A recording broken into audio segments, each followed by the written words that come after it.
embracing a black Messiah. They don't look at the Most High as being black. They don't look at Christ as being black. They don't look at the angels. They don't see color, but yet they could drive a damn car and not get into an accident. I'm breaking it down for you. What does that mean? What does it mean to drive a car and not get into an accident? You're stopping at a red light. You're stopping at a stop sign. You're slowing down at a yellow light. You go when the light is green, but yet and still you don't see color. That makes no sense to me. Anyhow, keep reading, Officer Darash. Khan. For he that loveth not his brother, whom he hath seen. So the people that you should love are the people that you see every day in your community. Where are so-called blacks, Hispanics, and Native Indians relegated to? Most of us aren't living on the damn country club. We're not living on the golf course. We're not living in Mar-a-Lago or Martha's Vineyard or in the Hamptons.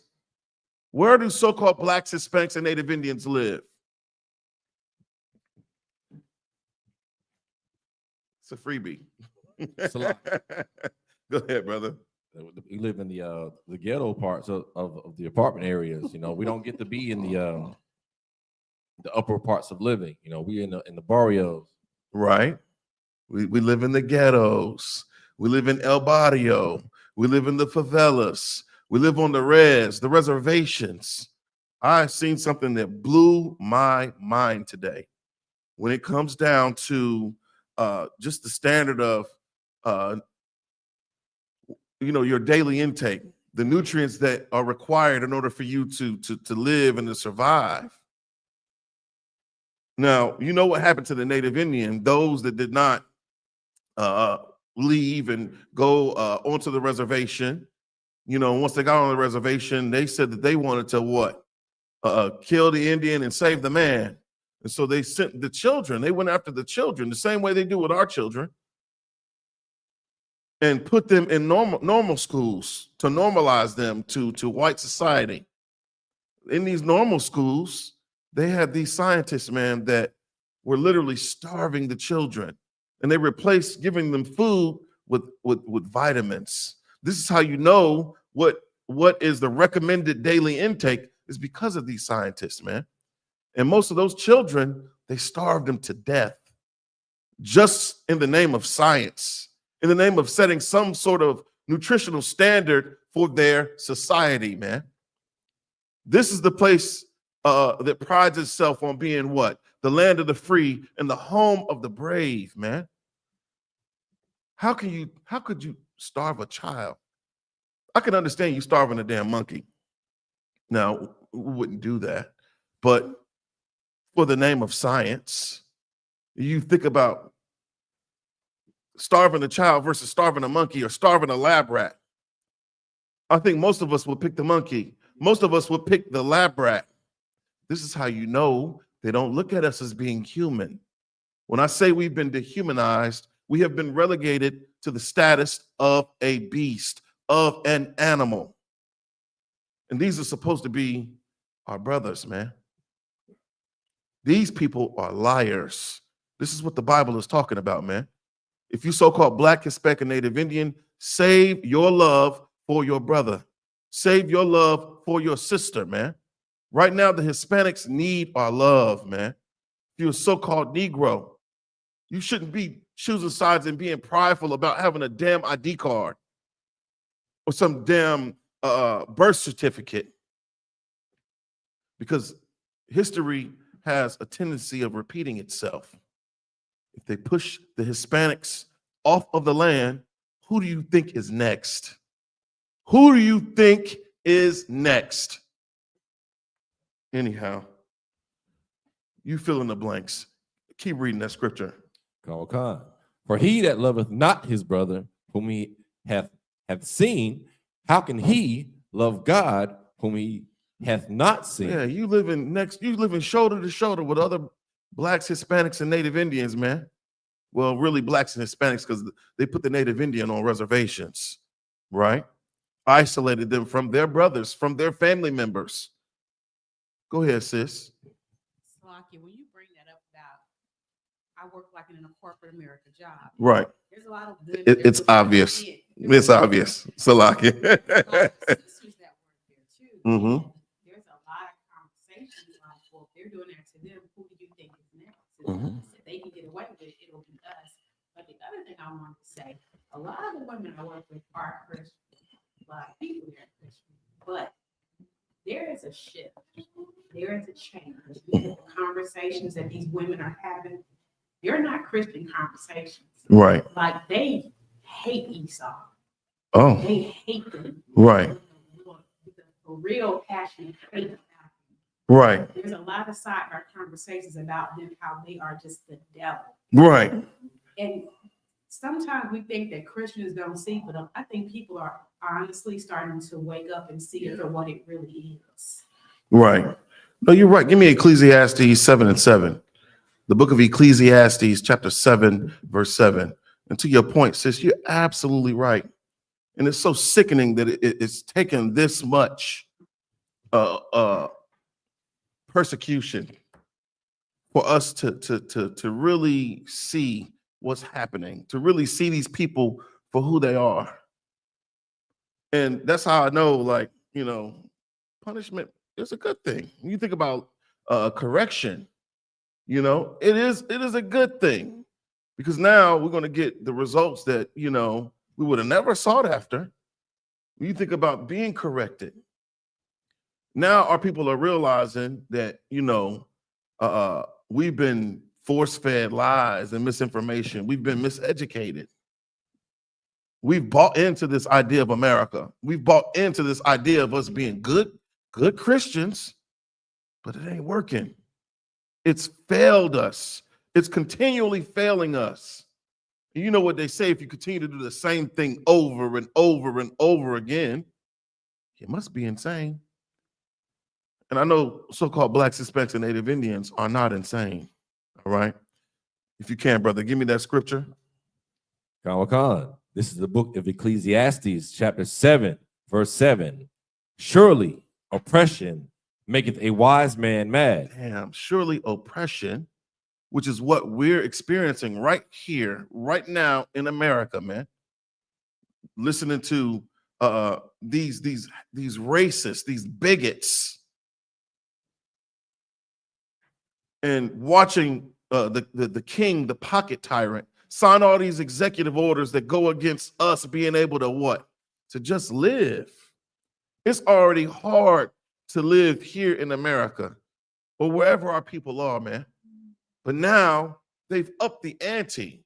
Now, Pharaoh is forcing us to endure hard bondage, man. Because America is Egypt. America is reminiscent of ancient Egypt, man. In spirit and in truth, America literally is Egypt. So the house of bondage for so-called Blacks, Hispanics, and Native Indians. We reading in Ecclesiastes, what? Read it again. Khan.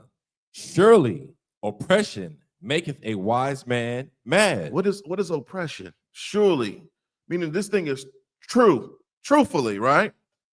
In all decency and honesty, right? Surely, oppression. What is oppression? Go ahead, Officer Darash. This is the Merriam-Webster's definition of oppression: unjust or cruel exercise of authority or power, a sense of being weighed down in body or mind, depression. How many felons, or Salakia, how many felonies was Donald Trump charged with? 34 count felony indictment, man. He is the president of America, who is literally, the king of earth right now.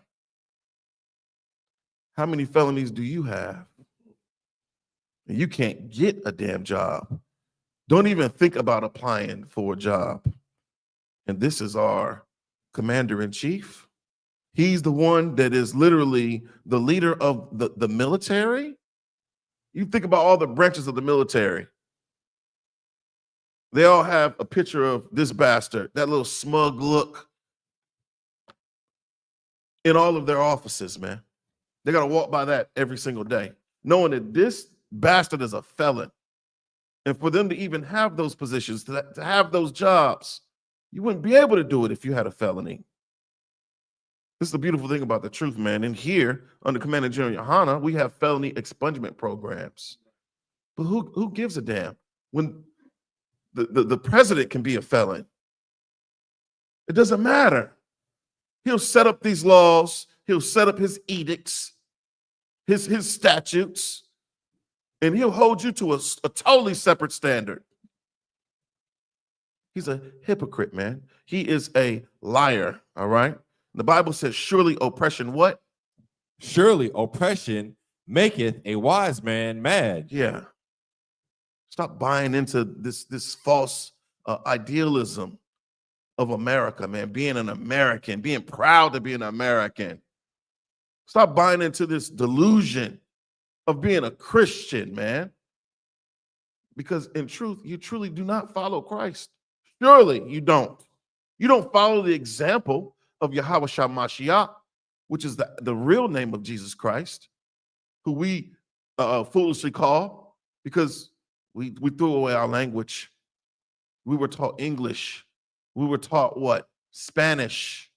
We were taught what? Patois. We were taught French. We weren't taught Hebrew. Surely oppression, when we think about oppression on a base level, right? What are some of the things that oppress so-called Blacks, Hispanics, and Native Indians today? Some of the common things that oppress us. Go ahead, brother. The extreme long hours of work. That's a Judite speaking. Judah don't like to work, brother. I'm telling you, we do not like to work. Go ahead. But surely oppression maketh the wise man mad. Like I always used to ask myself, even when I was younger, from the age of probably about 17 to 20, till I got into the truth. I never understood why I had this feeling like, man, you shouldn't feel like this every single day. Right. Like in America, you should want to go to work and have a fulfilling type of job. But no matter what job you have as a Black man, you still feel this way down feeling. Like, why does it always feel like this every single time? Right. But until I started learning what the truth is, so this is the reasons why we feel this way. Right. So surely oppression maketh the wise man mad. Right. Being oppressed. Okay. You're wise. Now you start having wisdom to understand the form of your depression, where it's coming from. Right. How it makes you feel. So it made more sense as I came into the truth. But that's that feeling that you will identify later. Right. No, you're right. Give him a hand. He's right.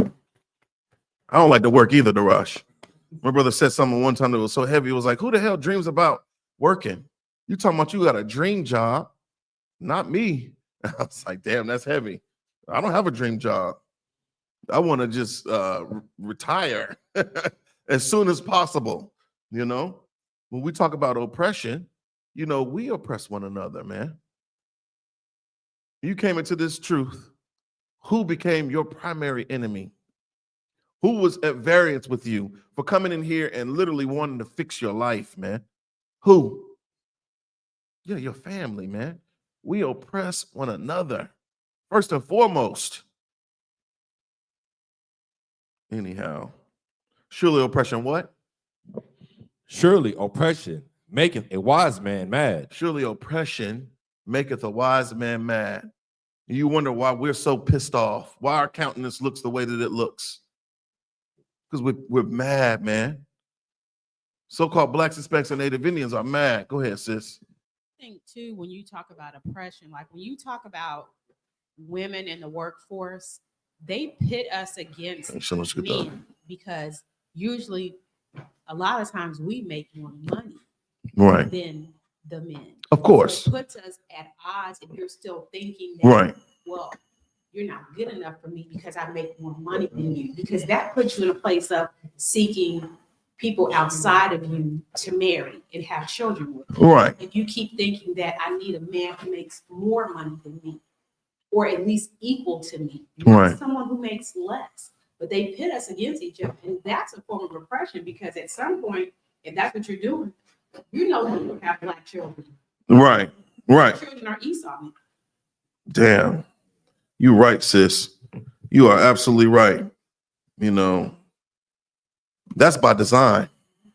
You think about just when it comes down to the resources that men don't freely gain access to, you know, when it comes down to like food stamps or WIC, EBT, TANF, or what have you, even with housing, you know, it's easier for a woman to gain access to Section 8 versus a man gaining access to Section 8. They look at you like you should be able to provide. They look at you like, why don't you have an education? Because I have a damn felony and I can't get financial aid. And then whenever I go to school, I gotta compromise my masculinity. Now, I'm not saying that you can't go get you an education. Go get you an education. All right. But it needs to start here. So you'll know how far to the left to go, how far to the right to go. You gotta learn what the parameters are. All right. Enter ye at the straight gate is what the scriptures say. All right. And you get into these spaces, which are literally, you talk about being a house Negro. It's worse than being in the field. You think because, oh, I'm in the field, you know, you're dealing with these overseers, and most of the brothers that are working those type of jobs or whatever, what we would deem blue collar jobs, you know, you can make some money on a blue collar job. But when you think about working for corporate America, you literally in the house with Satan. You're literally there, and you're dealing with some psychological manipulation. It's just not the taxing burden of being, you know, overwhelmed with work, you know, working long hours and having to stand on your feet. You know, it's totally different. Now you have to interact and communicate with all these other nations that hate you. They don't understand, you know, your struggles. They're not going back to the ghetto. They're not going back to the South Side. They're not going back to the projects or the barrio or El Barrio. They're going to the, you know, Beverly Hills. They're going back to the name of that damn place. Every executive director I've worked for, they all live in what is it, Moore County. You know, where you have all those golf courses, all that old money. They commute in to Fayetteville. They could never live here. They blame it on the school system. There's some real good schools here. No, they don't want to be here because there is a lot of so-called blacks and Hispanics that live here. That I can't raise my children around them, around that. Can't allow them to be influenced by these, you know, whatever they call us, for the sake of the algorithm, you know. But you absolutely right, you know. Read that scripture one more time, brother. Khan. It's the book of Ecclesiastes, chapter 7, verse 7. Surely oppression maketh the wise man mad, Right. and a gift destroyeth the heart. So we talk about oppression, you know, beyond, you know, these unjust laws, this unjust wicked rulership that we have to kowtow to. You know, most of us that make it, but we compromise our integrity, compromise who we are, you know, in order to be in these spaces with these devils. You can't just be you. You got to send your representative to work. You can't be that angry black man or a black woman that you actually are. You got to put on that face. You got to play the game. They call it being professional. Be professional. So you have to just completely disregard your reality for the sake of what? Their comfort? For the sake of them being able to maintain peace in their kingdom, in their empire? Anyhow, I get really agitated thinking about that. It pisses me off to think about it. All right. But surely oppression maketh a wise man mad. For you just to be able to go do your job and not get mad, you're not wise. That's not a wise person that can just show up and be all goddamn bubbly and to be around those devils and there not be some sort of conflict, you know? Anyhow. Shalom, warriors. Oh, Most High Christ, Shalom Shkatah. Shalom. I'm gonna pass the class over to priest and captain of 13,000 Nayathaq Banyamyan. Oh, I had a partner named Tag on me now. Salaki, sir. A partner named Tag on me, eh? How you doing, Ottawa? I'm good. How y'all doing? We pissed off, sir. Pissed off? We angry, we mad, we upset. Mm-hmm. What we gonna do? You know what I mean? Gather together, sir. Yeah, that's it. What we gonna do, Blacks, Hispanics, and Native Indians? Salaki. You know what I mean? And it seems as if we tag teaming with the Hispanics, right? A few months ago, Black people was where? Where were Black people? Protesting in the streets. Protesting over what? The unaliving of innocent Black men, right? And now today, the Hispanics are doing what? They're protesting what? The unlawful treatment they're getting from this from this oppressor. Just like Black people. You understand? We try to follow their laws. We try. We've been trying to follow their laws. We've been trying to do what? To make the oppressor feel comfortable oppressing us. We tried everything. Right? Tried everything. We tried the Martin Luther King garbage for over 50 years. And what happened? Things got worse. Right. So let's try what the Lord said to do. Let's open this Bible and see what the Lord wants us to do as Blacks, Hispanics, and Native Indians. Let's see. Right? You all see what's going on in here today. Remember last week we tackled what? The fear that was gripping Black America, Hispanic America. You understand? Native Indians. The fear that's gripping this place. Why? Because we done sold ourselves to this dream that Martin Luther King done gave us, which was a nightmare. You understand? We done sold ourselves to it. Shalom, warrior. All right. Now, I think Abadawan had a question in Isaiah. Let's start off there. Let's go to Isaiah 19. Let's start at verse 1. Isaiah 19 and verse 1. And what I'll try to work my way into the main topic of tonight, which is this tariff. What is tariff according to the Bible? What is that? What does that have to deal with according to the Bible? I hope I'm pronouncing it correctly. What's my Solia name? Tab, want to pronounce it correctly? Tariffs. Like sir. Come on. Is it like a tax on goods or something like that? Imported goods and monies that a country can impose as like a fee or something. And right, yeah, that's like going towards market of the beast. Very good, my man. That's it. Like right now, you have to have that mark to survive. And he is basically, you know what it's like? It's like those of you who in the world that is, whoever smokes cigarettes, right? What does cigarette have in it? That's very addictive.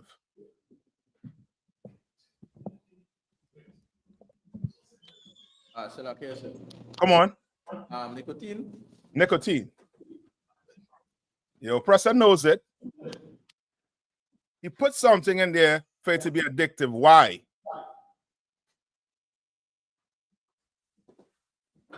Why? So, Salaki, sir. Uh-huh. Puts nicotine in there to keep you buying his product. It's addictive. To make you a dick. To make you an addict. To make you a slave to that cigarette. And don't talk about these dummies who say I don't smoke cigarette, I smoke marijuana. nigger, you're dumb, you're stupid. You understand? Right? You're still an addict. And being an addict is what? You holding what? His system up. And now take it to products, right? Now, your country, right, with the help of IMF, who's the IMF? IMF is what? The International Monetary Fund, right? Who comes in and does what? Loan your money. Give you a nice loan. But guess what? There's some stipulation with these loans. So now these stipulations, your country have to now what? Pay that money they borrowed back. But if they borrow $10, they ain't paying back $10. Just like me and you. Me and you go to the bank and ask the bank to borrow money to buy a house, to buy a car. Right? We not paying back the money we borrowed. We paying back what? The money we borrowed plus what? Usury. You understand? And that will cause you to be what? What is that going to cause you? What is that going to do to you as a black person? As a Hispanic, a Native Indian? What has that done to us? Salaki, sir. Come on. It kept us in debt for years. We inherited debt. Yes. Salaki. No, go ahead. Finish up. I thought you had finished. Go ahead. In the black community, especially the tribe of Judah, we quick to put a light bill in our baby name. Yeah. He's 5 years old with a credit score. It's a bad one. You don't even know. Damn. I might have to try that. Hey, we've been doing it for years, especially good night. Who the baby get a social security number? Tribe of Judas, go ahead and start using it. Good night. Oh boy. Hopefully Judge Judy are watching this. You know what I mean? Y'all being caught. What who name you use? What? Oh man. Now, as Kowal saying, that is going to put you in oppression. And now your whole country, your whole island under oppression, not just from the oppressor. You're in Trinidad, you're under oppression from the East Indians, from the Chinese, from the Syrians. You're in Jamaica, is the Chinese, the oppressor. And the list go on. We're oppressed in this place. You understand? Right? Now, the Lord put laws in this Bible that we hopefully we will get into, which shows us how to really take care of the poor. You understand? But let's start in Isaiah first. Isaiah 19. 19 and 1. Come on. This is the book of Isaiah, chapter 19, verse 1. Mm-hmm. The burden of Egypt. Mm-hmm. Behold, the Lord rideth upon a swift cloud, mm-hmm. and shall come into Egypt. Right? And you said the Lord rideth upon a what? A swift what? Cloud. Right? And we know that swift cloud they're talking about is what? His what? His chariots. Yes, his chariots. They call it what do they call it? We call it UFOs, but the oppressor give it a brand new name. You call it UAP or IFO. Yeah. Yes. UAP or what? Well, we call them IFOs, but UFO or UAP. Yeah. Right? That's what the oppressor calls it. Right? Now, we know it's the chariots of the Lord. Right? I said the Lord coming on a what? A swift cloud. To do what? Read on. Slug, sir. Mm-hmm. Just so you know that UAP is a unexplained aerial phenomenon. Very good. So what up for that? unexplained, but we explain it right now for those of you out there. We're explaining it right now. Khan. It said, Right. and shall come into Egypt, and the idols of Egypt shall be moved at his presence. And the idol shall be what? Moved at his presence. So you ain't gonna be worshiping who? Sergio Bourget. That idol gonna get moved. You're gonna be going to Mecca no more. That idol is going to be what? Moved. You ain't gonna be worshiping Buddha no more. It's going to get moved. And all them gods, them East Indian have, I will stay here until next week naming them gods. All of them are going to be what? Moved. Right? Read on. Moved at his presence, and the heart of Egypt shall melt in the midst of it. And the hearts of Egypt shall what? Shall melt in the midst of it. Shall melt. Meaning it's what? It's going to happen. And we know that what? Remember, how we know we could use this for America today? What precept?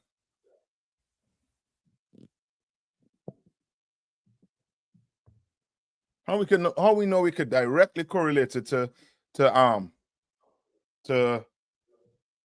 America today?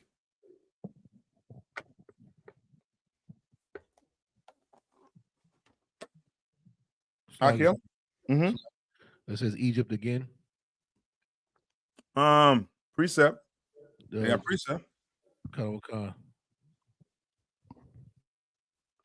Deuteronomy.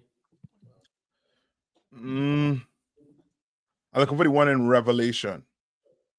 Oh, okay, All right, I think I have it there. Look, the Rash, get Revelation. Where we at? Get Revelation 18 and 4. And is it 18 and 4? Hold on. Slack, yes, sir. 18 and 8, sir. 11 and 8. Slack. Say that one time. 11 and 8. Kind of one cancel. Yeah, where the dead bodies. That's the one-on-one. Revelation 11 and 8. So like, is that Revelation 11 and 8 or 18? Yeah. Kind of one cancel. Go ahead. This is the book of Revelation, chapter 11, verse 8. And their dead bodies shall lie in the street of the great city, which spiritually is called Sodom and Egypt. Which spiritually is called what? Which spiritually is called Sodom and Egypt. Why is it saying spiritually? Because this place has this spirit of what? Sodom. And what? Egypt has that spirit. That's how you know you could use, when you see Egypt, you could basically use it for what? America today. Right? And we could use I think is Exodus. Is it 20 and 3 or 15 and 3? Get that for me. Where it says it says house of bondage. Because guess what? This is your bondage. Come on. Who gave from the Rash again? Then? Khan, yes, sir. Go ahead. The book of Exodus, chapter 13, and verse 3. Mm-hmm. And Moses said unto the people, remember this day in which ye came out from Egypt, out of the house of bondage. Out of the what? Out of the house of bondage. Out of the house of bondage. We are in Egypt today. We are in. Because now we could go what? To Deuteronomy what? 28 and 68. To prove that you're in Egypt again. All over again. Or you could just take a dollar out your back pocket. You choose. Or you could take a walk where? Down on the Washington, on the mall. And see the what? The Obelisk. See Lincoln sitting in a chair like Ramesses. You understand? This place is Egypt all over again. Now go back to Isaiah 19. Come on. Want me to start from the top? Start at verse 2 now. Come on. Verse 2. And I will set the Egyptians against the Egyptians. You will do what? I will set the Egyptians against the Egyptians. Boy, you have no idea what the Lord want to do to this place. He wants them to do what? To fight against each other. Fight. Where's your pastor praying for every Sunday? Where's your pastor praying for every Sunday? Salaki servant for more money, prosperity. That too, but on topic, what is he praying for? Salaki, sir. Come on. Peace. Yeah. Your pastor praying for peace. Because to him, peace brings what to him? Somebody just said. Money. Yeah, prosperity, money. You understand? But the Bible speaks about what? Us going to what? War. You understand?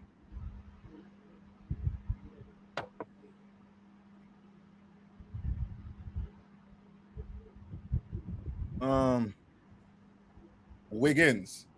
I think you're stumbling the wrong door.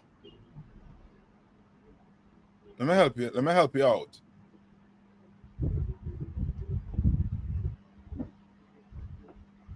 I'm gonna help him out. Now don't worry about him. He's in the wrong class. All right. Read on. Khan. And they shall fight every one against his brother. And they shall what? And they shall fight every one against his brother. You think the Civil War was something? Wait till the Lord may have these oppressors going against each other. These Democrats and Republicans going against each other. We almost got a taste of it when? When we almost got a taste of it?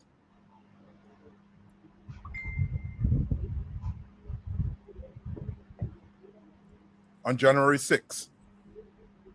Right? When they stormed the Capitol. We just got a little, just a little taste, a little sample of it.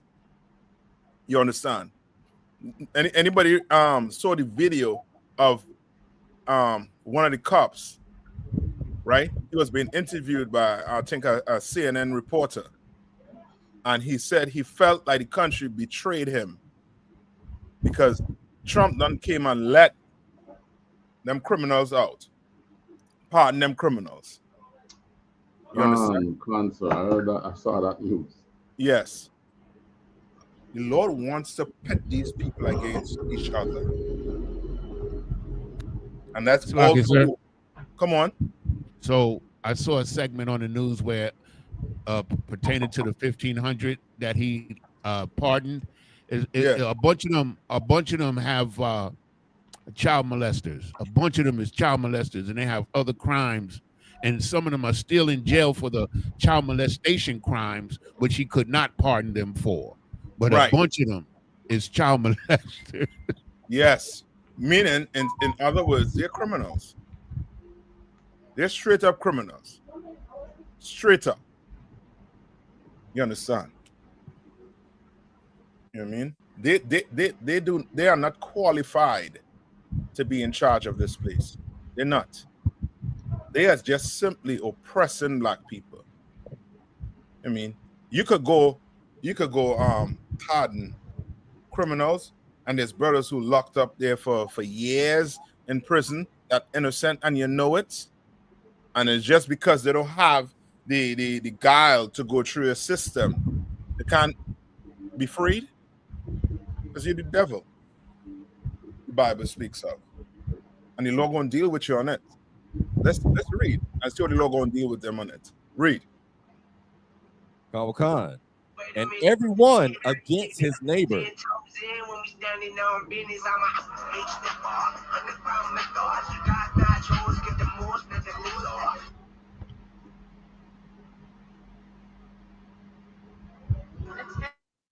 Hello? Come. We here, sir. Come on, Akim. Put them phones on vibrate. Come on. Let's show these Christians we're more disciplined than them. And Come on. everyone against his neighbor, city against city, and kingdom against kingdom. That's what's taking place right now. Ukraine fighting who? Russia. Right? Then you have the Israelis fighting these Palestinians. And there's talk about it doing what? Talk about China going to war with who? The oppressor. Like he wants the kingdom to go to war. He wants these people fighting. The Lord don't want peace. He does not. Don't believe what your pastor is saying. You believe what your pastor is saying. When you open the Bible, you're going to be confused. And that's saying it straight up. When you open the Bible and you actually read it, you're going to be confused reading it. Why? Because the Lord is going to look like a what to you? What does the Lord look like to Christians when they actually open the Bible and read it itself? Salakia, sir. They look at the Lord as he's not all love, that he's a tyrant. That can't be the Lord that we know. Yes. According to the Christian church. Yes. When you read the Bible and see what the Lord did, some of them stay away from the Old Testament because of it. Too much blood. Too much blood. But that's how you're going to get free, black man, Hispanics and Native Indian. The Bible said that the horse that Christ riding is going to be filled to the brim with blood. How else are you going to get free? You see what happened to Syria? They claim Syria free right now. What had to happen? They had to have war. They had to go to fight. They had to fight for it. What you Palestinians, Gaza, they had to go what? Fight for it. The black man, what you willing to fight for? You willing to go fight for your oppressor, to keep his kingdom going while he oppressed you and your brothers in the Caribbean? You understand? And in Europe? Oh, hell no. Read on. Verse 3, and the spirit of Egypt shall fail in the midst thereof, and I will destroy the counsel thereof. And he's going to do what? And I will destroy the counsel thereof. He's going to destroy their counsel. Meaning what? What does it mean when he say he's going to destroy the counsel? Son officer. Come on. Referring to their government. I'll take that. I'll take that. You're going to destroy the government. Right now, Donald Trump is doing everything that's against what the so-called founding fathers lay down. Another thing that another thing you hear them talking about us, sir, is the hegemony of America throughout the world. You know, their political stance throughout the world. That is in question now. Yes, that's what I was getting to. Right? See if you all could find any news on Donald Trump wanting to pull out of the UN. I think he did. The human rights. UN. No, that's WHO, that's the World Health Organization. He pulled out of that, I believe. So like I said, I think he pulled out of the human rights one today. For real? Somebody look it up. For today, it was on BBC. Yeah, pull it up for me. And he was trying to explain why it happened. And I said, damn, if he touched the human rights, then you know some serious crap is coming. Yeah. Why? You know? Why? Okay. Why all of this was just a farce? Why this whole United Nation, this whole health organization was just a farce when it comes to the oppressor. Why? In the end, he do what he wants to do. Mm-hmm. So meaning he was being a what? Hypocrite. A hypocrite. Right. And who else is a hypocrite? Beside the oppressor, who else is a hypocrite? Our leaders, church and political. Beside we leaders, who else are hypocrites?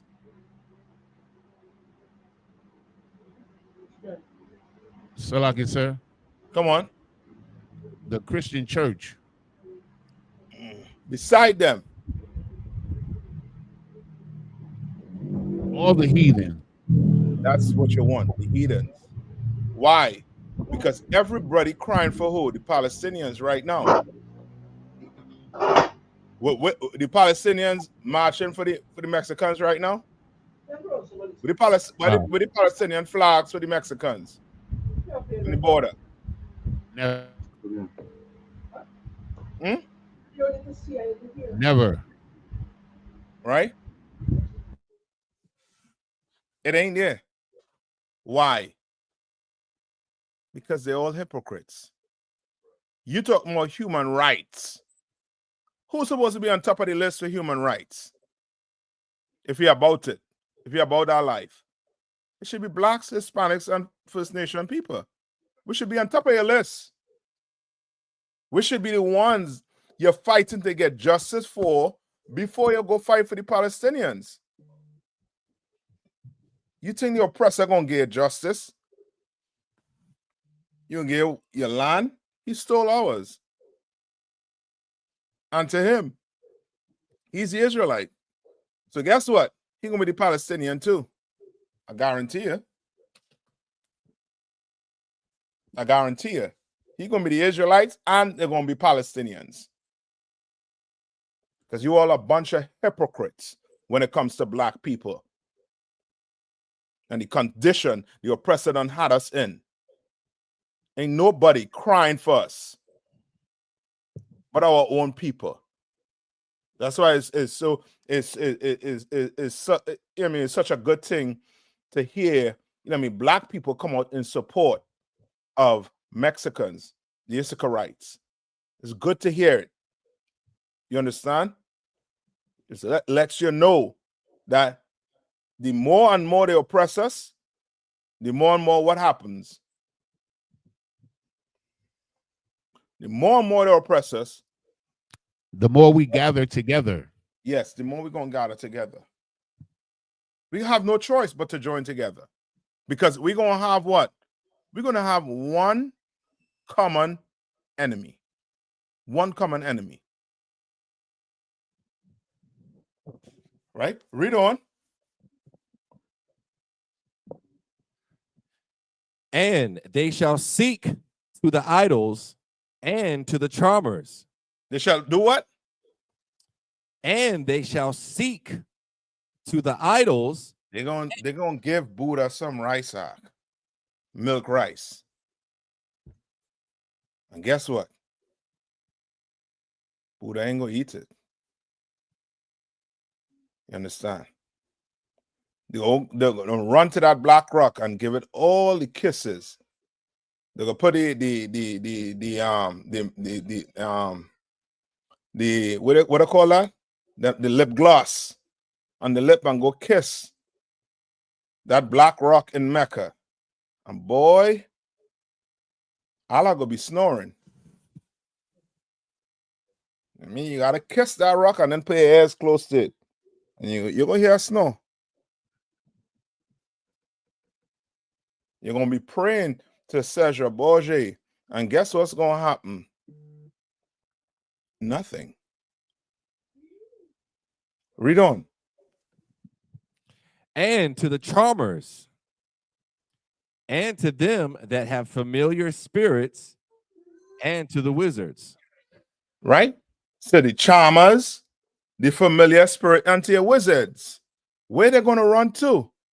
Where they're running to right now? Where they're running to right now? They're gonna run to the Christian evangelic. How they say it? Evangelicus or whatever you call it. Come on, Tabo one, help me out. What do I call it? Evangelical. Yeah, that's it. My man. That's it.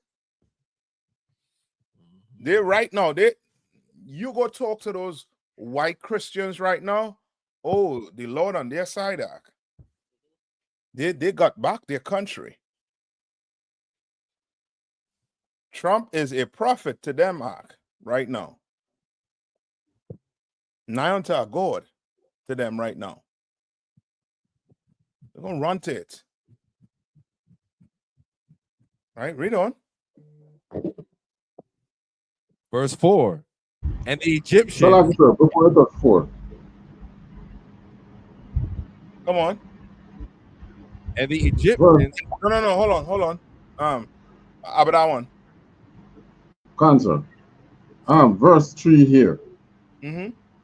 Now you explain it, it's a powerful, show how powerful this is, Mm-hmm. in that where it says that he destroyed the council, which, as I said, referring to their hegemonic structure, and how they would, the politics that, what's the word they would use? Foreign policy, right? Yeah, that's the it. proper word. So when it says, I'll destroy the council thereof, and then they tell you that they shall seek to the idol. So these other nations who always look to America, yes, they're now going to turn to their idols and their charmers and familiar spirits and wizards. Yes. So lot. All right. Yes. So like Come on. It's heavy what the brother's bringing out, because I saw like they're promoting, like in China, and on the news they were promoting a religion of the Chinese called Taoism, which is full of idols. I never seen it like promoted like the way it was, but they're promoting it for Chinese people to go back to their their religion. It's called Taoism. I don't know nothing about it, but that's what it's called. There's a lot of idols in it, though. I know that. Yep. You better bet. According to the Chinese, this is the year of the dragon. According to the Chinese. All right, hold on. Let me share this. Who gonna read this heading for me? Taboni behind the computer. Who behind the computer? Slack stars. I was Amalia up here, sir. Come on. Read this from Maya. Trump says UN has to get its act together. UN pushes back. The audacity of a Caucasian act. That is the audacity of a Caucasian. He said what? Read one more time. Trump says UN has to get its act together. UN pushes back. Yep. You can see these words, or I'll blow it up for you? No, I can see them. Go ahead. Washington, February 4th. U.S. President Donald Trump criticized the United Nations on Tuesday as not being well run.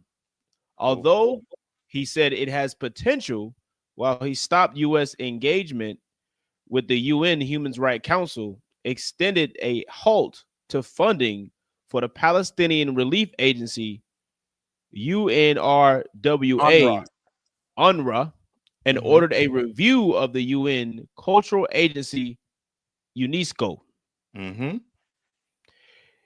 Quote, it's got great potential, and based on the potential, we'll continue to go along with it. But they got to get their act together, Trump told reporters. It's not being well run, to be honest, and they're not doing the job. He right, they're not doing the job, because they sat by and watched you all done commit genocide on our people. And who is these people are talking about? I ain't talking about the Palestinians. The Palestinians have 400 more years to go. You all sat back and watch America done commit genocide on blacks, Hispanics, and Native Indians. You sat back and watched it. And because they went and did the laws and put things in place to make slavery legal, you will turn your back on it. When they claim that they give us freedom, you will turn your back on us. So guess what? I see nothing wrong with what Donald Trump is saying. They need to get their act together, right? They need to. Now skip down to, hold on. This is the Rash. Skip down to, I think, 23. Sada 22. All right, Sada 22. Khan. This is the book of Isaiah, chapter 19, verse 22. And the Lord shall smite Egypt. He shall smite and heal it. Right? He shall smite and do what? Heal it at the same time. Read on. And they shall return even to the Lord. Read on. And he shall be entreated of them. And shall heal them. Right. Now read on. Let's see what it's saying. Let's see if the Lord really want to heal these heathens. Read on. In that day shall there be a highway out of Egypt to Assyria. And the Assyrian shall come into Egypt. And the Egyptian into Assyria. And the Egyptians shall serve with the Assyrians. Right. They shall what?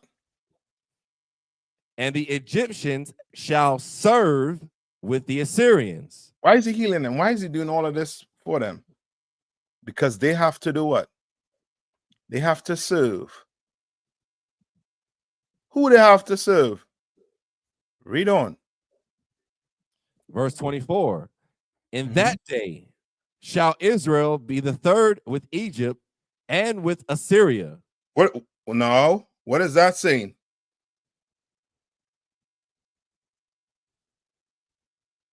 Sir, if I may. Come on. It's like saying that we're going to be on par with them or just as important as them.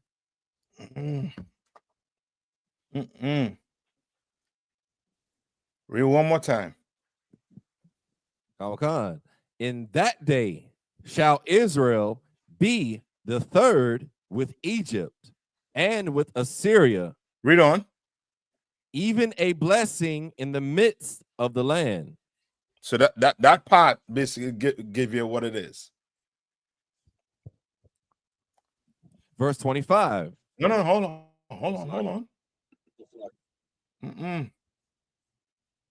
You pass out. I've been like, yeah. Let's read on. The Lord wants to such and such. Right here, we're gonna break it all the way down. What is that saying?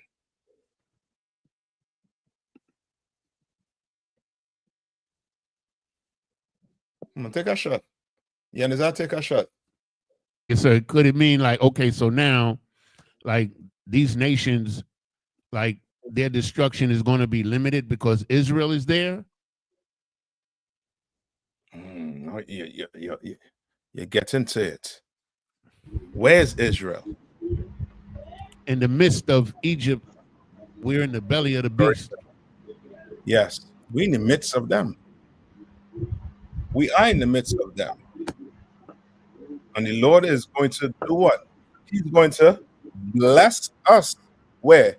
In the midst of them. No sign, Christ. You understand? Right? Read on. Verse 25. Whom the Lord of hosts shall bless, saying, blessed be Egypt, my people. What? And what's the Lord saying? He's saying, blessed be Egypt, my people. Why is he saying, blessed be Egypt, my people? Lord loves everybody. See it? Christian got you. Corner there. You in your corner, dog. What that dog start doing before he start attacking you? Start drizzling on himself. Christian in corner, yeah. You gonna drizzle? We're gonna tell him. Read it one more time. Khan, the book of Isaiah, chapter 19, verse 25. Whom the Lord of hosts shall bless, saying, blessed be Egypt, my people, and Assyria, the work of my hands, and Israel, mine inheritance. I'll take that, Shabbat. I'll take that because we in Egypt/America. I'll take that. That's it. He's not saying to the what? Bless the Egyptians. He's saying to bless the people what? His people in the midst of Egypt and where? And Assyria.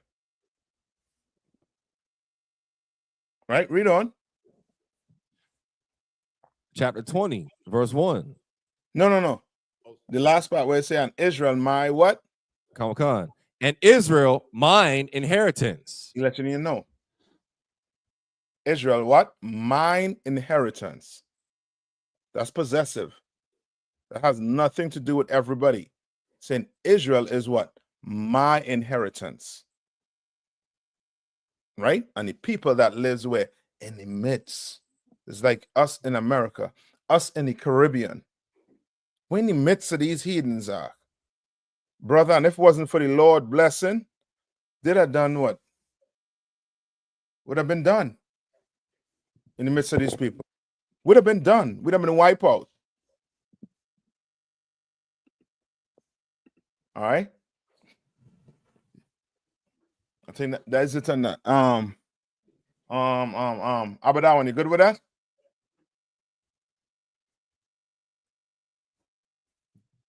All right. No. Yeah, Salaki. Come on. It's not referring to a literal highway up there in the land. No. Okay. No. Just like it is not referring to literal Egyptians.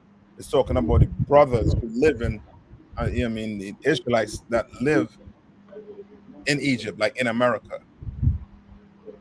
When the Most High, when Christ come back, he's going to destroy America. But where are we going to be? We're going to be in the midst of them. What's going to happen to us? You understand? Should be protected. Yes, we'll be protected. We'll be blessed in the midst of them. So like by other one. Come on. So when they're talking about in the midst of Egypt, is also going into like spiritually, like this place is spiritually as in bondage. Yes. Kind of one kind. Yes. Like, yeah. Okay. Like you used to really sit down and analyze the oppression Black people in Iraq. Like for us to come out on top, the Lord had to be with us. And every time we try to reach up, the oppressor come and do what? Cut us down. With all these Black Wall Streets that we have. And we still have Black people doing what? Excelling. Still have Black people doing what? Excelling in this what? In the oppression act. You know, it is for a nation to have 400 years head start to Iraq. And they still to this day have to do what? Have to put things in place to deport you, to try and oppress your people more. Which means that what? Everything they've been trying has been what? What's been happening? What is the deal that or part of the deal I should say that Trump made with the Mexican president? Was part of the deal. You know what part of the deal was? So, yes, sir. Is it that them put 10,000 troops on the border? Why? keep, you know what I mean, Mexicans or brothers, the Israelites from entering America. That's one sided, but there's something else they're trying to keep from coming into America. Salakia, sir. Come on. The drugs, the fentanyl, The drugs. And then they say the Mexican president told Trump to try and slow down with the guns. You understand? We know the guns ain't slowing down, but we know the drugs might slow down. Why? Why you think he putting these things in place?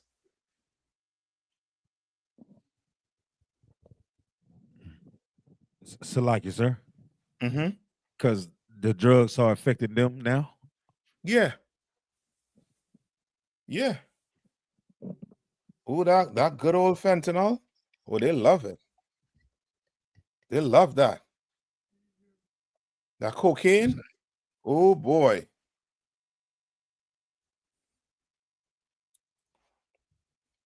They love it.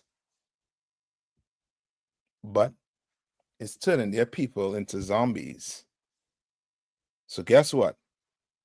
They're gonna have to do something about it. Or else you're gonna have a problem. What did Egypt fear the most?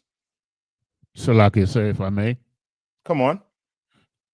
Israel joining against their enemies, with their enemies. I had to take that. But there's something else. Salakia, Come on. they feared our numbers and our strength. Yes, us multiplying. Remember, their women, they're not as fertile as our women. Their women wait till they're like 40 to have one child and struggling to have one child, to the point where they are the doctor trying to get I think it's the intro fertilization. They're taking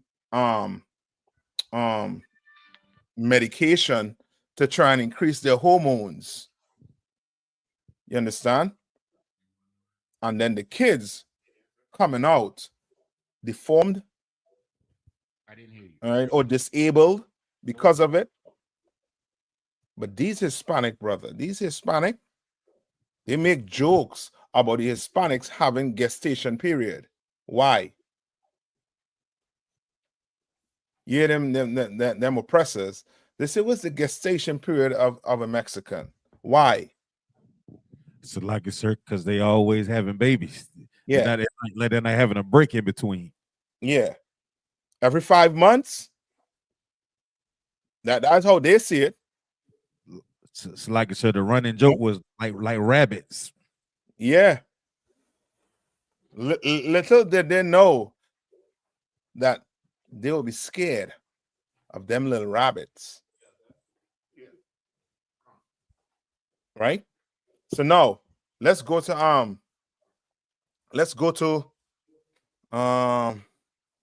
first off, let's start here. Let's go to Leviticus 25. Right? You all ever heard about the year Jubilee in the Bible? Mm-hmm. What is that about? Salakia, sir, is that like all debts are forgiven or something like that? Mm-hmm. Every 7 years, it's like a big I think all debts, if you owe this a brother or this institution or whatever, you're forgiven. Mm-hmm. So who paraphrasing, of course, more to it. Yes. Who is that for? Apparently it's supposed to be for us. You're right. It's for us, right? It's definitely for us. Go to what did I say? Leviticus 25.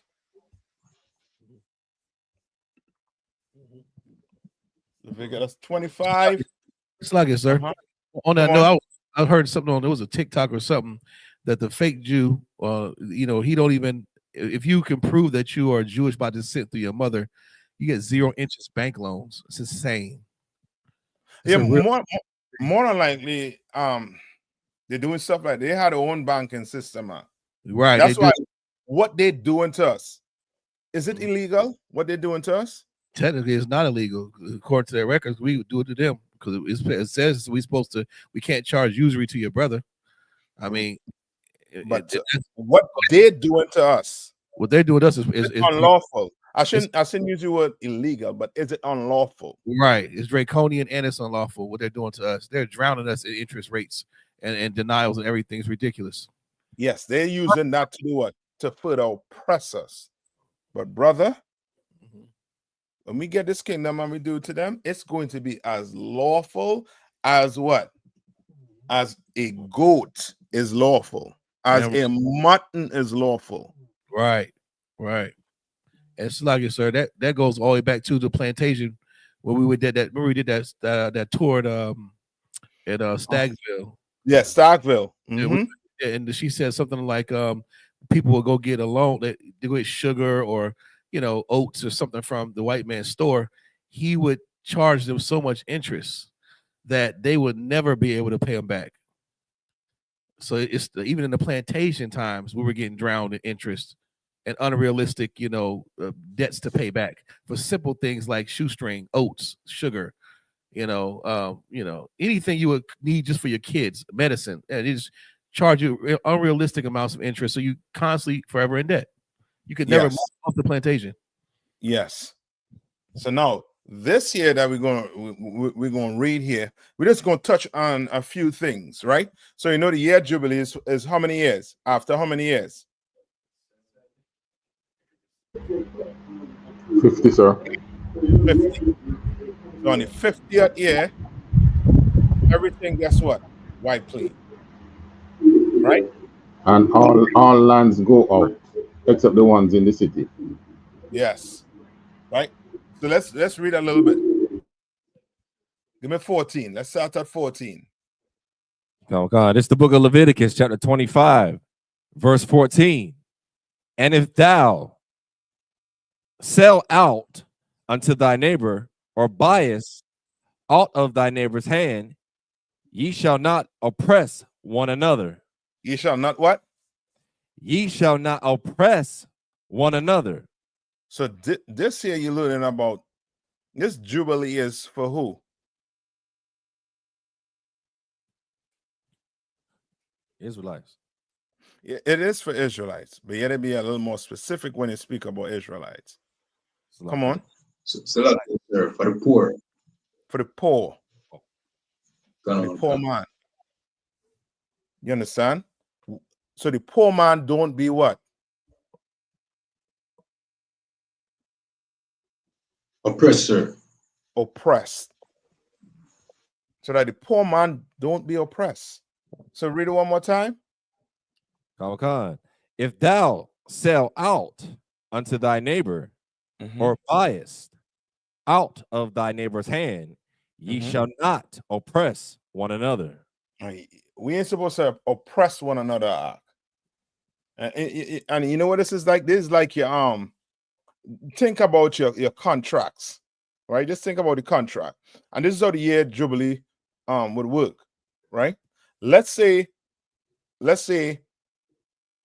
you have 2 more years to go to the year jubilee. You could not make a contract for 3 years or more than 2 years. You understand? Why? Why? Remember them basketball players. Give me a basketball player and tell me how long his contract is. Salaki, sir. Anything with a lengthy contract is a form of oppression. Yeah, but who love a lengthy contract?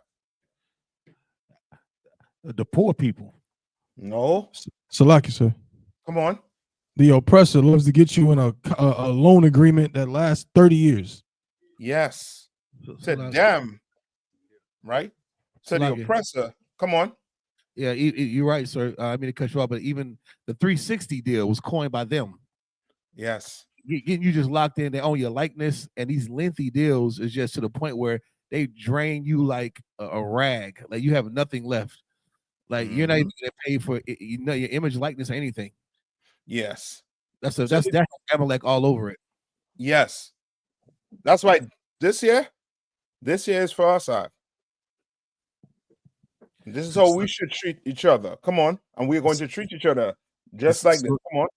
So like I don't want the reason why I said the poor, because I don't know if you remember, I'm about to show my age, but for maybe for a couple years, you couldn't get a car loan for more than 5 years. Now, for us to be able to afford the cars, now you're able to finance the car up to 84 months.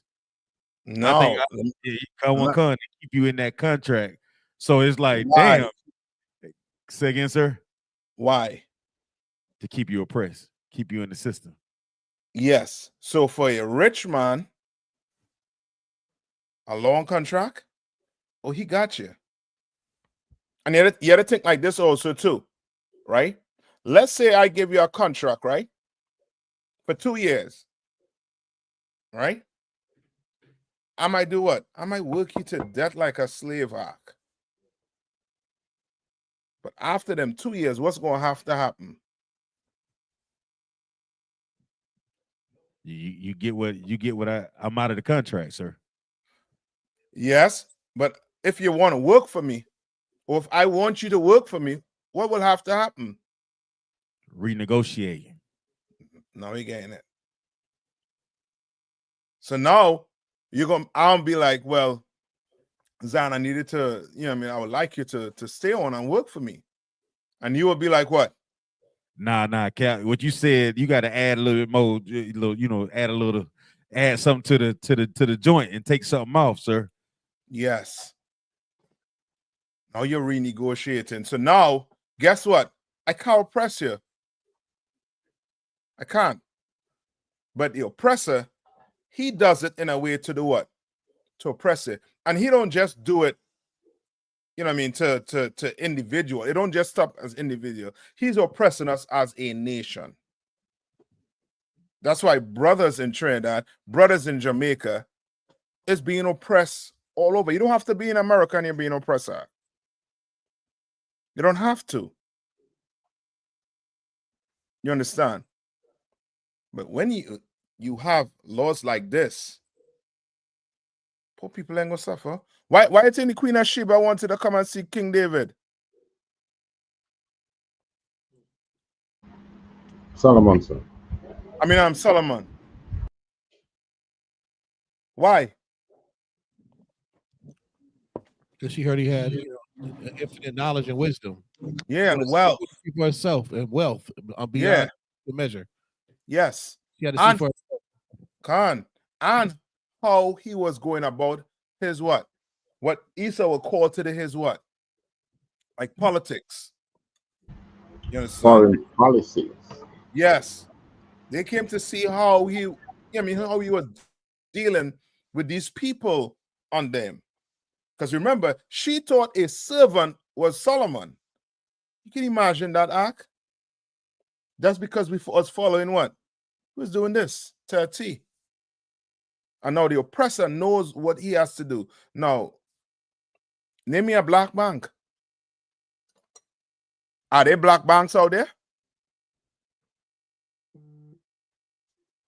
No, sir.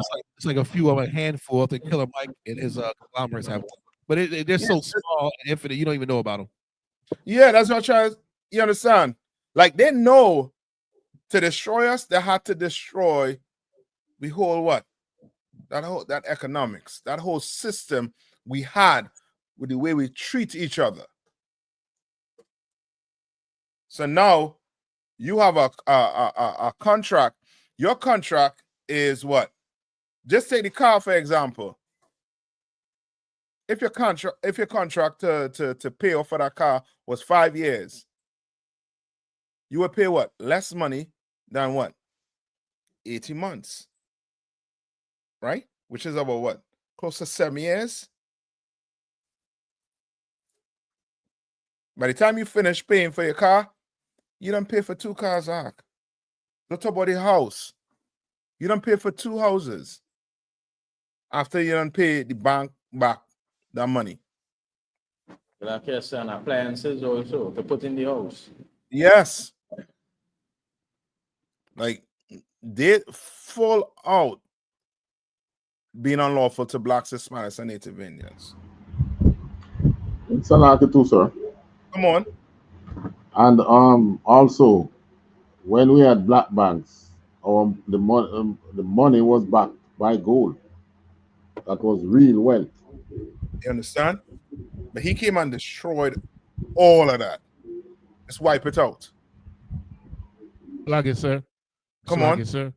I'm gonna tell you a quick story. They had a bank in Harlem called Carver Federal Savings, right? And it was just a community bank, right? But one Edomite, what do you call him? The Jewish man. One of them came in. He came in and he put like $1.5 million in the bank. Ooh. And just by doing that, like he was the biggest shareholder and he was the biggest depositor. And just like that, he took control of the bank. And now, guess what? Guess who owns it? He does. Yeah, Felkenstein. He owns that bank now. You understand? Benny Yehudi, he owns the bank now.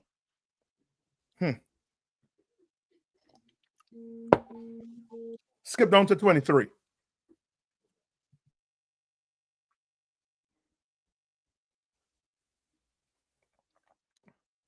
This is the book of Leviticus, chapter 25, verse 23. The land shall not be sold forever, for the land is mine. For ye are strangers and sojourners with me. Right. What is the Lord trying to stop here? If you're in Jamaica and Trinidad, this is something we know. This is things that happen to us. So like it, sir, is this law like trying to prevent the tribes from losing their inheritance? Come on, yeah, that is it. Trying to stop somebody from what? Coming from the outside and what? Buying up all your land. What happened down there in the Caribbean? All them Europeans leave from where they're at and come on what? Start buying up all the posh land, all the nice land around the beaches. You understand? The closest you can get to that beach is some sand in your toes, but you're going to have a waiter in your hand. You ain't going to bathe. You ain't going to dirty up that water. So like it, sir. Come on. You know, that also proves that the native Indian is an Israelite, because like when the white man came over here and asked him to buy the land, they didn't have no concept of buying the land. Yeah. We don't sell land. Like that's, you know what I'm saying? Because that's okay. I wouldn't say we don't sell land. We do sell land. Right? But it's not with the intention of doing what?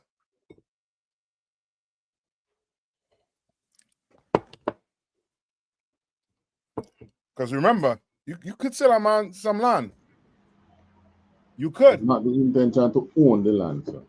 Yes, to go not so much own it, but now you are taking this resource away from these people. Right. You're taking this away from them. Like Jamaica is a land for tourism. But guess who making the money? Not the Jamaicans. Sandals. Who owns Sandals? I don't know who own it now. It was owned by Butch. Yeah. Who own my Blue Mountain Coffee? The Chinese own that now. Yeah. Who own the Pitch Lake now?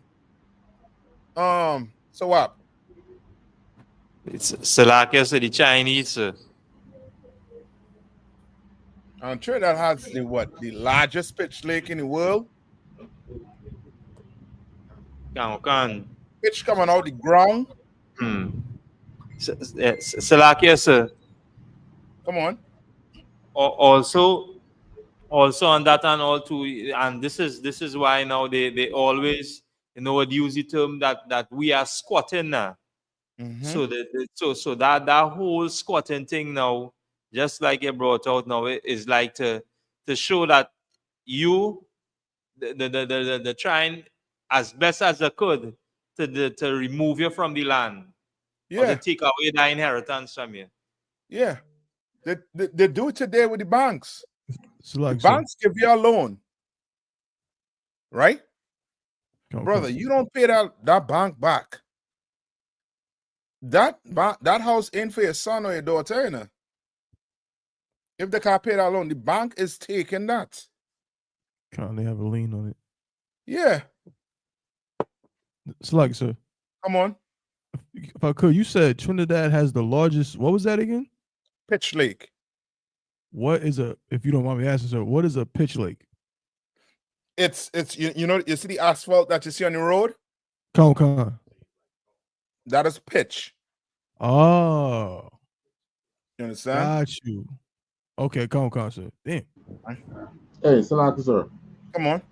We used to learn in school about the Trinidad Pitch Lake, you know. And yes, and it was taught to us that it was the #1 natural. I think they say it's the only. Well, they say it was way up there, #1. Yeah. Natural pitch coming out the ground. They could just take it out the ground and go and put it on the road. Yes. They could make roads straight directly with it. We learned that from we were in primary school. You see? Only to learn when we turn adult that the blacks in Trinidad don't want that. Nope. Chinese own that now. Come on, Sawaf.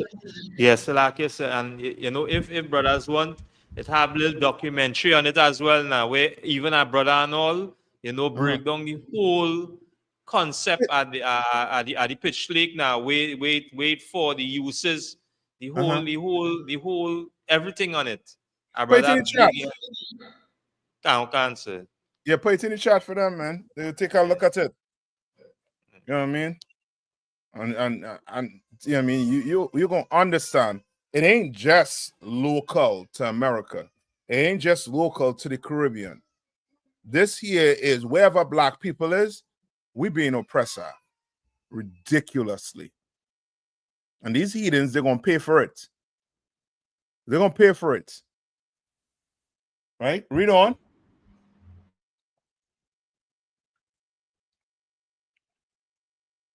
Who reading from? Come on. Okay, I got it for you, sir. Verse 24. And in all the land of your possession, ye shall grant a redemption for the land. Read on. Verse 25.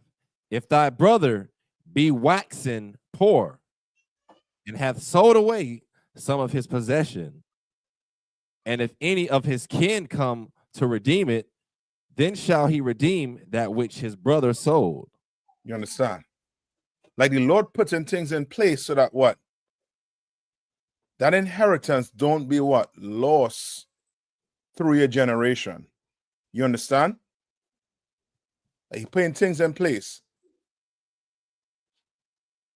Right? Now skip down to 29.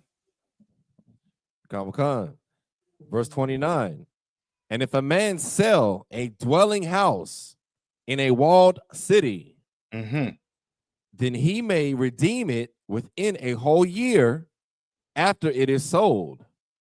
Within a full year may he redeem it. What is this? What is this talking about? What does this sound like?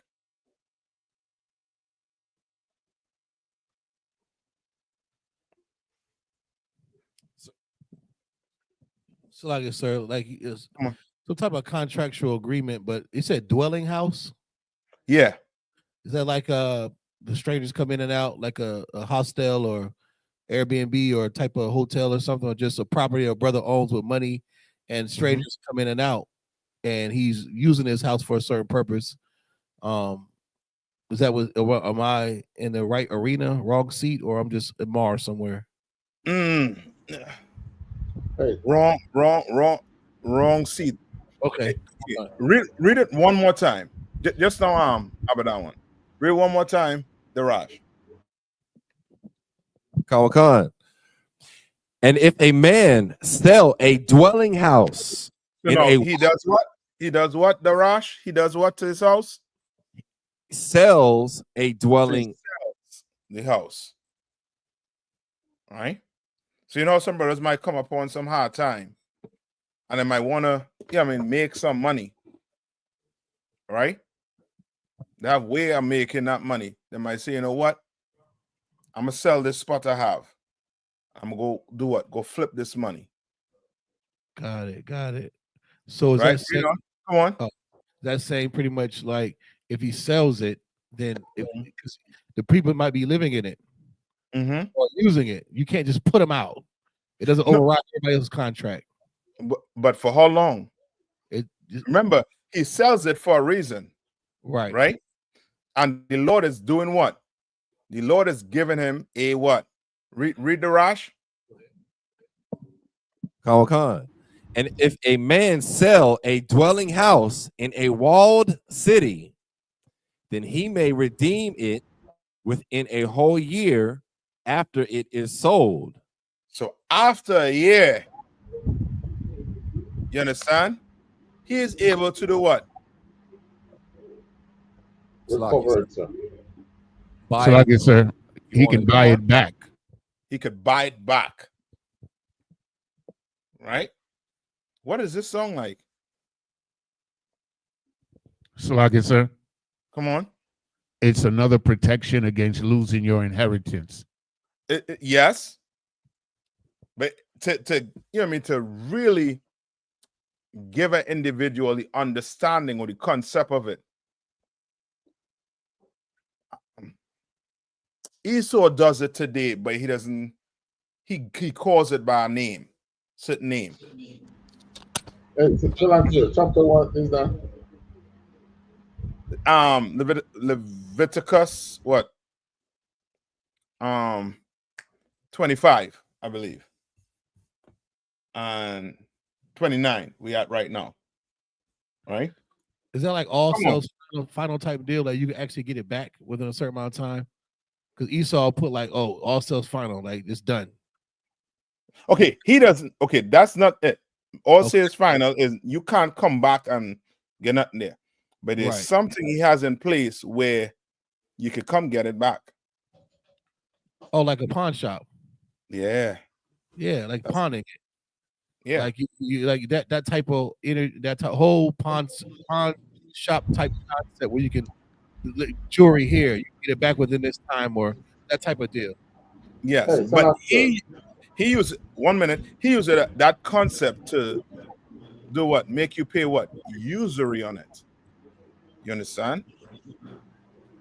You go sell your home, you flip that money, you come back, you can come back and do what? Buy your house back. But you have a year to do it. You understand?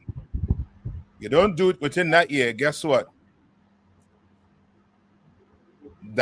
Read on. All right, read on. Khan. Then he may redeem it within a whole year after it is sold. Within a full year may he redeem it. All right, read on. Verse 30. And if it be not redeemed within the space of a full year, then the house that is in the walled city shall be established forever to him that bought it throughout his generations. Meaning now that's it, you lost it. And they do the exact same thing when you do what? When you pawn. You go pawn some item, your ring, whatever. You don't come back within that time, and it's what? It's no longer yours. It's done. You understand? The oppressor knows it. He knows about all these laws. And because he continues to oppress us, he is able to do what? To squeeze us. Squeeze your house from you. Squeeze your car, your ring, everything from your ark. Everything been squeezing from you. Salaki Abadawan. Abadawan? Go on. Salaki. I forget. Slaki. Go ahead. You was going to say something? Yeah, I was gonna say that what he does is the term we call it is mortgage. Mm-hmm. Okay, not so much mortgage, because mortgage, you are still doing what? Paying for it. Yes. This one is more like a pawn. Do you all have pawn shops on the island? Answer. But I think Right. I think they use the same term that, like, I'm here a man say, why am I have to mortgage my house because need some money. So put Okay, it back up. I see what you're saying, right? But this one is, I mean, for a year, and you getting that back, whatever it is you have to sell. All right, but this is being specific with what? With an house. All right, I Yeah, know we have yeah. plenty of time. And it's also specific with the city. Yes, It only correct. operates like that in the city. Yes. Um. Um. Give me, I think it's Ezekiel 27. 27, I think 27. Go to Ezekiel 27 and 27. The Rash, read that for me. Let me hear it. Comic-Con. Let me get there real quick.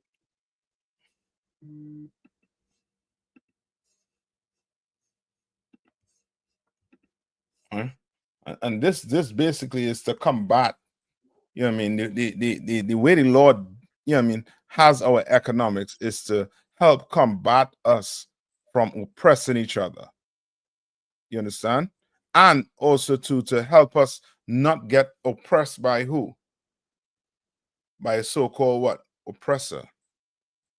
You understand? Salakia, sir. Come on. Yeah. Just as you're bringing out there, right? I just want to ask because it have like a practice that has happened here in Trinidad, right? Like, if you're going to sell a piece of property, so let me say you wanted to sell it to, you wanted to sell the property to a brother, right? Or a Israelite, right? Like, someone of the other nation now would try to get or convince a brother to buy the property on their behalf, right? So that when you thinking you're selling to a fellow Israelite now, you end up selling the property to another nation, right? Yeah. And now, looking at just as how you break down this, it would kind of save you from a calamity like that, because in a sense, when you sell the property now, you would have a chance to buy it back, right? Yes. As opposed to now, that if you find out that you sell the property to another nation, you wouldn't be able to get it back. You would totally lost the inheritance. Yeah, you're done. Could it, so could it be looked at as in a context like that? To help to save us from dealing with the heathens and the heathens gobbling up our land. And to save us from a form of trickery, right? By the heathens trying to use people from our nation to make us sell out our properties. A traitor, yes. Come on. Yes, this guard here against traitors. You understand? And oppressors at the same time too. All right, because remember these laws. That does the oppressor, does he have laws? When I say laws, meaning I'm talking biblical. Of course, he has his laws when it comes to, economics, and how he deals with the banking system and with us. But I'm talking about when it comes to the Bible. Does he has laws? La answer. No, ain't no law. So guess what? He deals with us, however. Brother, we do have laws. You understand? We do have laws. And usury or in the kingdom, oh boy. You're oppressor, you are a car to move around with. Oh, it better have a bed in it. some minute, your family gonna have to live out of that because it's gonna be usury for years. You want something. You want a house, somewhere to live. You ain't owning no land. I'm gonna give you the feeling you give us. Make us feel like we own something. You hear black people with them nice big house and they're paying the bank off the thing that they own something. They own it. That belongs to the oppressor. Even when you finish paying for it. If he wants to run a train track or dig underneath it for oil or gold, it's his. You got to find somewhere else to live.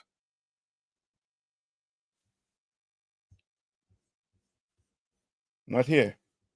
That's why the Lord set this up for us. And we shouldn't have to deal with each other like the oppressor deals with us. That's right. Somebody look up Tulsa, Oklahoma. Look that up and tell me what they say about the dollar. What they say about that dollar. And you see how the economics was running back then. And what the oppressor came and destroyed. Salakia, sir. Come on. If I remember correctly, the dollar stayed in the community. It changed hands in the community like 11 times before it left the community. Something like that. 11? I think it was more than that. But so find it. Find that for me. And I know we're coming up on the time, right? But let's touch on this a little bit also too. Revelation 13 and 17.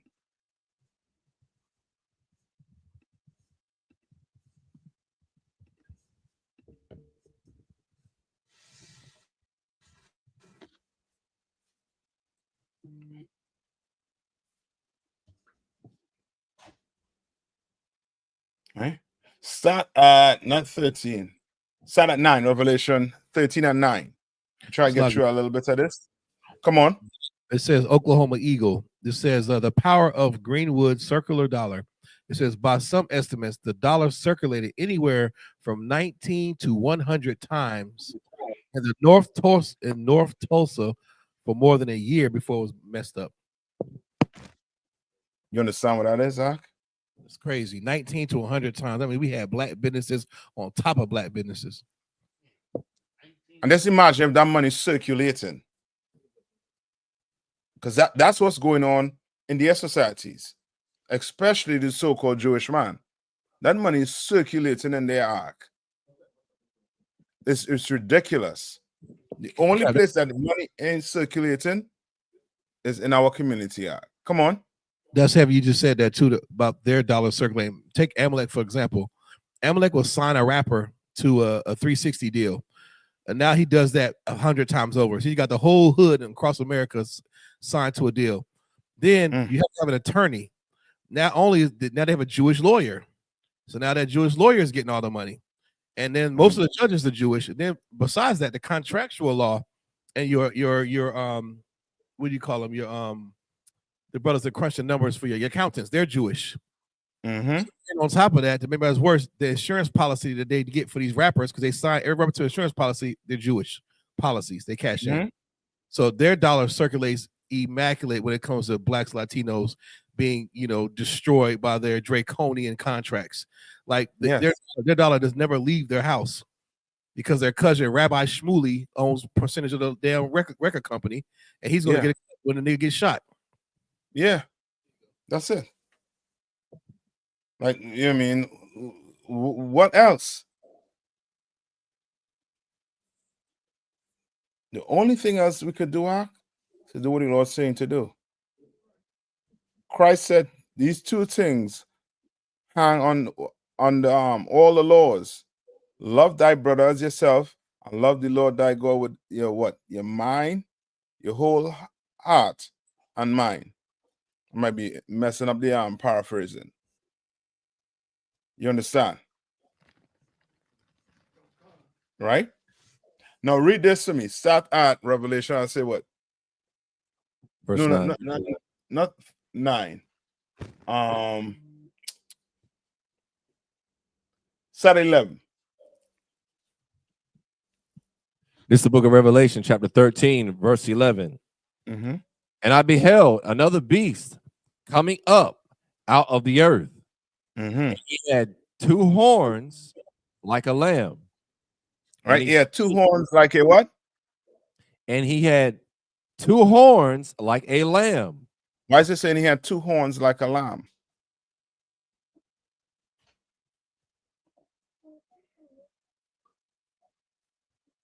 Why? You ever try to talk to us? Because he's it's very new. He's new. Maybe. But okay. Why a lamb though? Lamb is innocent, Sir Salakia. Yes. This man, how many of your parents, your aunts, your uncle, when you go tell them the oppressor, the devil, the Bible speaks of? What they tell you? What do they tell you? Salakia, sir, them say, yeah, preach 8. Yeah. That one cancer. They're good white people. Not all white people are bad. They're good. You understand? You start running on the rap sheet for them. What do some black people like to tell you? You've been out on the streets. What do they like to tell you? Black people do the same things and worse. We kill our own people. Yeah, that's it. That's it. Right? You're hearing me? Khan. I don't know what happened there.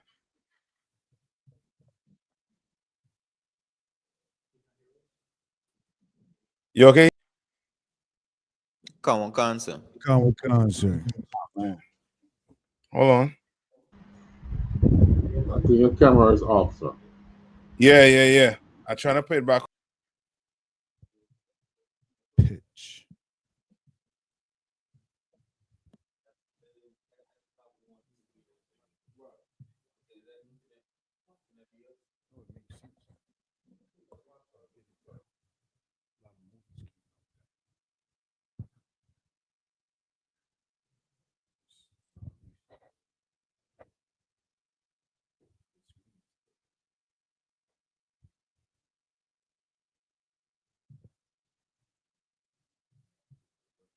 Salakia, Tabu One, do you still have control over the controls? Officer Mahayar. Hey, ask whoever that is that's in the chat that's trolling, go ahead and get rid of them, please, Baukashaw. Yeah, let's go ahead and get rid of the idiots. Water. Please. I don't think it, if you're looking at, if it says Abada one is not a troll, you know, sir. Say again? I think that long list that you're seeing, it's me, but I don't know why it's coming out like that. Yeah, No, he not talking about you. I just deleted it the way he talking about. Yeah, that's what I'm talking about. Oh, relax. Everybody, so hold tight. Everybody hold tight. Get back in. I don't know why it out like that. Whenever I type, it comes out like that, sir. Hey, Shalom Akim. Salam. Yeah. Salam. We can hear you, sir. Yeah. I think we up on the time, right? I can't get the camera back up. All right. So who I'm gonna pass the class over to? We'll do this next class. Con. All right. On solid. You're soft like sponge. So I'm gonna lay out. Salakia, Cap. At this time, should we go ahead and yes, please. Yes, sir. The water. Mm-hmm. So I'm gonna pass the class over to Fayetteville, right? Most High in Christ. Y'all clap it up, Baba Kushaw.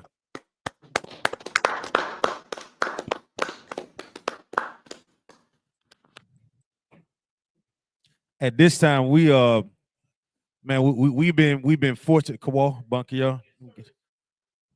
Daraj, turn the camera around, please. You might have to just hold it and pan it, Baba Kushaw. There you go. Turn it around like that. Squeeze it. Yeah. Hold it up. Hold it. There you go. The water. The water. The water. The water. Hold it on, Kawal. And I'll bring us some more Daraj. Man, just pick it up. Just pick it up. Pick the whole camera up. Yep, just pick it up like we account. The water. There you go. Most High in Christ. All right, so we've been blessed enough, and under Commander Junior Hunter and Isupk and Captain Nayathaq has sent us out on a mission to raise up the nation of Israel that we change our lives, man. A sister heard the truth and she went to call it. She used the number isupk.com, Fayetteville. You know what I'm saying? The zeal of the Lord was with this sister, and this sister has come into the school and she has made a tremendous difference. You understand? And with that, sister, could you please stand, Baba Kushaw? Come on up front, Baba Kushaw. The Rosh, you kind of stand to the, yeah.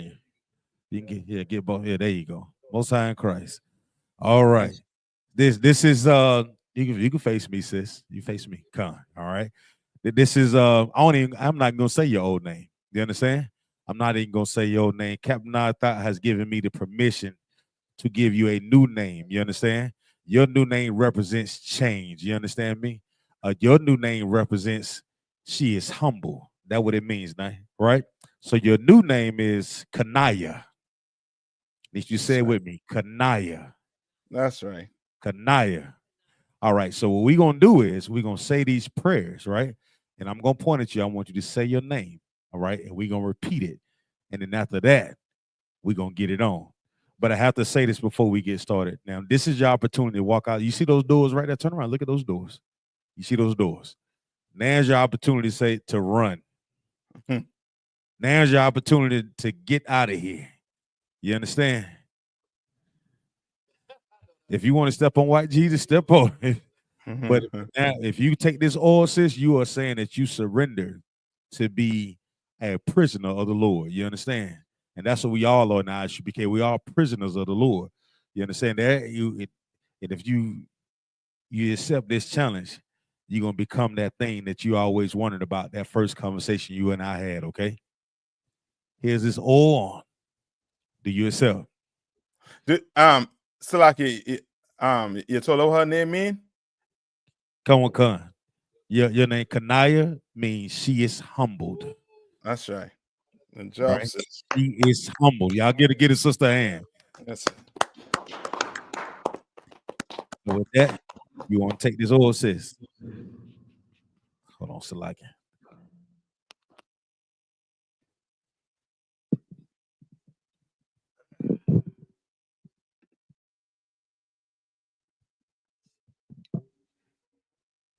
Y'all clap it up for the sister, man. Most High in Christ.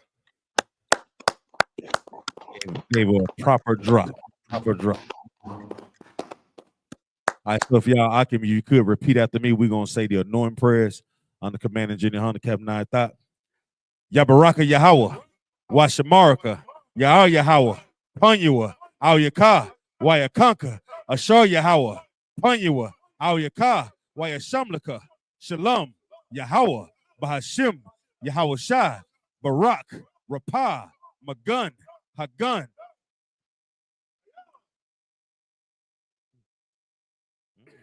Say it again. Kanaya. Ready? We'll try it again. Go ahead. Kanaya. Kanaya. Kanaya. Most High in Christ. Bahashim Yahweh Shai, the water among. What we said is, bless. Yahweh bless thee, keep thee. Yahweh keep her face shine upon thee and be glorious unto thee. Yahweh lift up her countenance upon thee and give her peace. Yahweh, in the name of Yahweh Shai, bless, heal, shield, protect. Kanaya. Most High in Christ. Hold on. Before we go on, I need a bunk. Y'all put this verse for me, Baba Kushaw. Oh, is a brother online? Is a brother online over there? We need to break this thing down for the sister to know what this Kanaya means and why the Lord gave you this name. Okay.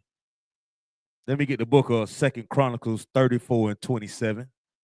the book of 2 Chronicles 34 and 27.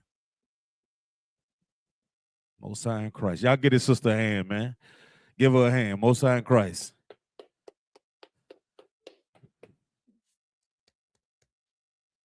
Second Chronicles 34 and 27.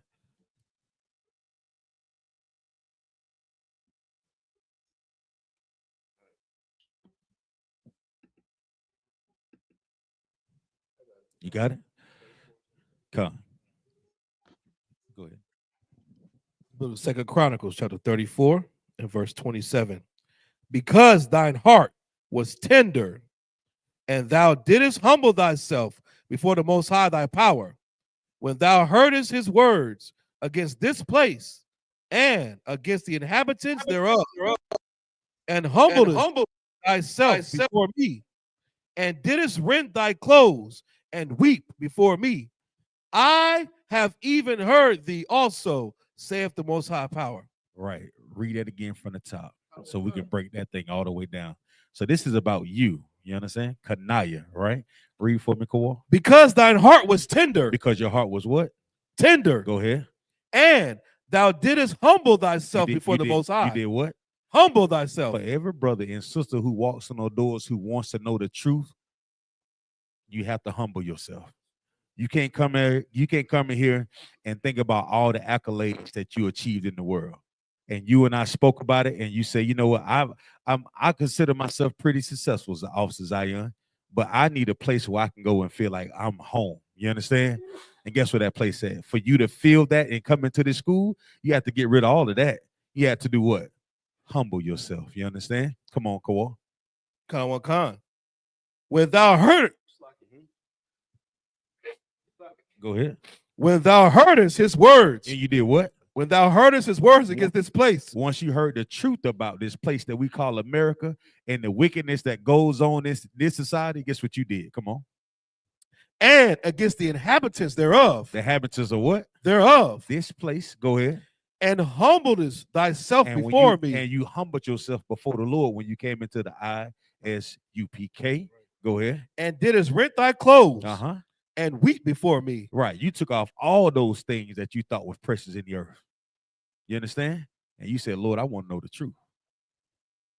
You spoke to Captain Nayathaq. You Captain Nayathaq. I want my name, Captain Nayathaq. I'm so sick of this goddamn place. Huh? Ain't that what she said, Kawal? She said, I am sick of this. Go ahead. I even heard thee also, saith the Most High, thy power. The Most High heard you. That's how you got your name. Kanaya. You understand? She is humble. Y'all get a sister a hand. Most High in Christ.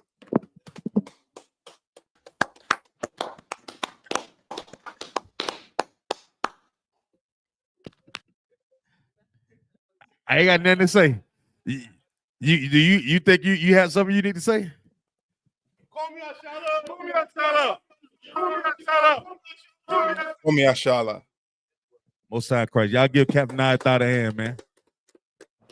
The water, Captain Nayathaq, for allowing me to do this, sir. Thank you. The water. Most High in Christ. You all got it. Darash, go ahead and release us for class. Go ahead and give us an announcement. Men of Israel, we're going to render one courtesy salute to Captain 13,000 Nayathaq. Men of Israel, Madam Shabbat, Amajim, Barak, how about Shem Yahshai Brakatha? Yeah, how about Shem Yahshai Brakatham? Yadamatah, Sar, turn and face the sisters. Sisters, Amajim. Men of Israel, we're going to render one courtesy salute to the sisters. Madam Shabbat, Amajim, Barak, how Shema. All right. Yadamatah. The Shabbat means to be seated. ISUPK security announcements. We're the ISUPK. Started out of 1 West 125th Street, Harlem, New York. Rule for new brother and sister. When a new brother or sister comes into the school, they are off limits for 6 months. They are to be saluted only. They are here to shed themselves of the world. If they need transportation, the teacher will arrange it. After 6 months, if a brother or sister has an interest in a particular person, he or she must get permission from the head to speak to a brother or sister. There's another 6 months in which the brother and sister will court each other. After this 6-month period, the brother and sister will get permission from the head to marry. Tithes, which is a commandment. Numbers chapter 18, verse 21. Malachi chapter 3, verses 8 through 10. Means tenth in the Hebrew, ma'ashra. 10% of every penny of any increase the Lord gives you, give to the treasury department or teacher. Priest fund. Free will offering for priests, not mandatory, whatsoever amount you would like. Upcoming holy convocations. We have the Feast of Purim, which is the 14th and 15th day of the 12th month. That'll be March 13th and March 14th of 2025. You can read that in the book of Esther, chapter 9, verses 20 through 31. We also have the Lord's 56th Passover, which will be held in Atlanta, Georgia. That'll be April 12th, 2025 this year, which is the 14th day of the first month. We also have, following that, the Feast of Unleavened Bread, which is the 15th day of the first month for 7 days, which will be April the 13th through the April 13th through April 20th. If anyone wants to be a trooper in the school, start wearing all black boots, shirt, pants, headband, and scarf. And with that, class dismissed.